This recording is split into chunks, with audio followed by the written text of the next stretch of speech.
That comes from Dougal. Dougal, thank you very much indeed for tonight's tale. To the most venerable collective, this is a fishy tale that I have been guiltily harbouring for many, many years. Harbour. Harbour fish, yeah, we get it. Mm-hmm. It affected many souls. Oh, dear. It all happened somewhere in the 70s when jokes like that were considered state-of-the-art. Yeah. When I was a keen diver and I was touring Scotland in a caravan, we were based near St Abbs on the northeast coast below the Firth Forth. The waters there are particularly spectacularly clear, and there is an abundance of fish and fauna. I decided to have a shore dive, which is a simple swim out from the beach in shallow waters using diving gear. At St Abbs there is a convenient jetty where you can walk into the sea, and the underwater scenery is one of the best around the British Isles. There had been talk in the diving circles of octopi, which, as you know, is the plural of octopus. Oh, right. Yes. Mm-hmm. Although I thought the tales of huge monsters had been exaggerated a bit, probably as a result of too much relaxing in the evenings with Scottish firewater. But the tales were convincing. No one wanted to get too close to one of these beasties. On the day in question, it was absolutely brilliant weather, and I kitted up and slipped into the water. It was wonderful, all on my own with only the fish as company. I swam to a small underwater mound about a quarter of a mile out and sat there watching the fish. They were interested in me, and I realised this was because they were after food.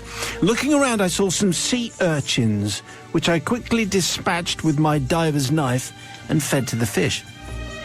The feeding resulted in me being completely surrounded by the feeding fish. It was quite a frenzy.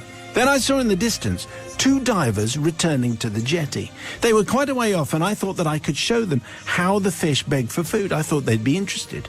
So I aimed at a point where I thought I could intercept them and swam in that direction. Sadly, I had underestimated my swimming ability, and despite speeding up as much as I could, I was falling a bit short of catching the first diver. However, I did just manage to grab his ankle, which he then kicked off and swam faster than anyone I have ever seen swim before. Well, yeah. Never mind, I thought I could easily catch the second one, because he was a bit flabby. But this was not to be, as I was tiring a little bit at that point.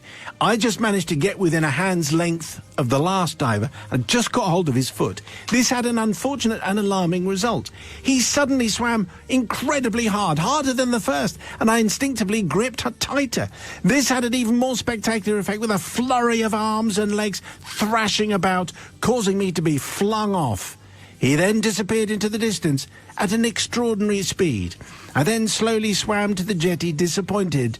I went to the jetty, the same one that the 2 divers had used, with the intention of explaining what had happened and why I was trying to tell them about the feeding fish. When I got there, not long after them, I found only a trail of wet marks and no divers at all. I asked my wife, who actually is making an appearance at the last minute. Yes. You know that your wife wasn't there, Dougal, until this moment. Suddenly now, yeah. I asked my wife if she had seen them, and she said something strange had happened, which she couldn't understand. She said these 2 divers just emerged from the sea, ran to their car, panicking, threw all their kit into the boot, then jumped in their dripping wetsuits, and they drove off at breakneck speed. And it took me another 30 seconds to realise precisely what I had done. So munificent collective, I'd like to apologise for frightening these 2 divers who thought they were under attack from the mythical octopus of St Abbs, and for the terrible tales that they are probably still telling over the years to those who would listen. Which now, and when you put those 2 things together, it kind of all makes sense. Why would they have reacted so hysterically? Well, the answer is because they thought they were under attack by the incredible octopus of St Abbs. Oh, dear. The well-known St Abbs beastie.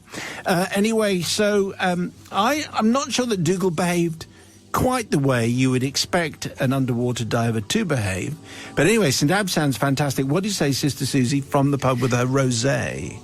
Well, Dougal, I did like the commitment to the fishy jokes, and I feel like they must have been a little bit silly, because wouldn't you notice the difference between a tentacle and a hand? I don't know. What is what's the difference between a tentacle and a hand? I don't know.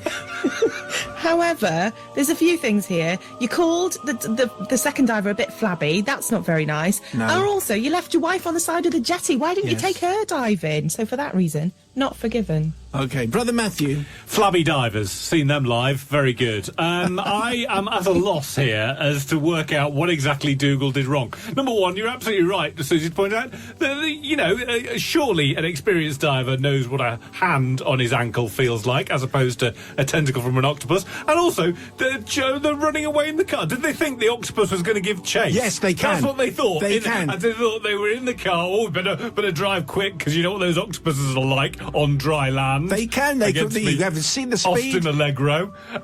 So I am going to forgive, because there is nothing to be forgiven It's like for. It's like War of the Worlds. Is this how it starts? They Is can, it? it is. It is. The octopuses, they come out where they got their suckers at the end of their. And then, dun dun.